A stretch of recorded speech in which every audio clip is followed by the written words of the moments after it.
With over 7.4 billion people in the world, the demand for agricultural production has never been higher, and with 18 million square miles already devoted to farming worldwide, we seem to be running out of space. One solution: urban farms. In the dictionary, these are defined as cultivating, processing, and distributing food in and around a town, village, or city. Or in layman's terms, it's a farm in the middle of a city. And they are an effective means to produce not only enough food for you and your family, but for others too. Austin, Texas, a thriving city population just short of 1 million, is a busy place. But here you can find something fascinating.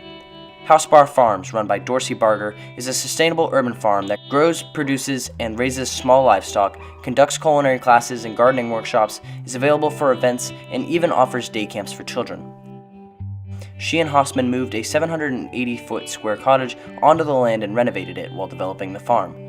No gas-powered equipment has been used on the land. The entire garden, all 51 beds of it, was dug with pitchforks and shovels. We either compost or recycle every other thing that comes onto this property, Barger says.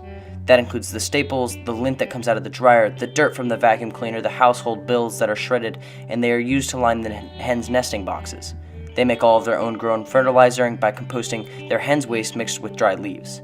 They recently installed a 30,000-gallon rainwater capture system to catch rain from the roof, and there are plans to add solar energy. This is a perfect example of an urban farm. In the east side, we find someone who is growing her own food, making a profit, benefiting the community, reducing waste, and selling her products to top-notch restaurants around Austin, such as Usico. Urban farms, however, do come with a cost. According to a report done by the USDA, it would cost around $270,000 to make a sustainable urban farm.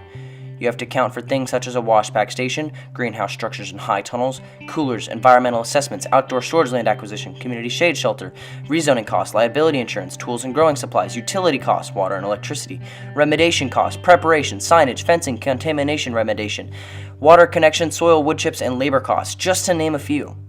However, this high cost does come with a great benefit.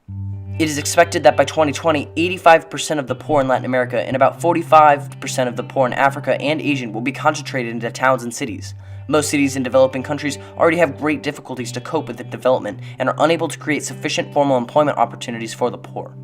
They also have increasing problems with the disposal of urban wastes and wastewater and maintaining air and river quality. Urban agriculture provides a complementary strategy to reducing urban poverty, increasing food security, and enhancing urban environmental management for two reasons. First, because of the economic impacts. Growing your own food saves household expenditures on food.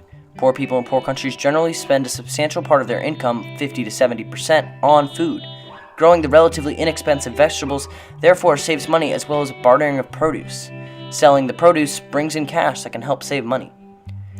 And secondly, urban farms help produce food and reduce food insecurity.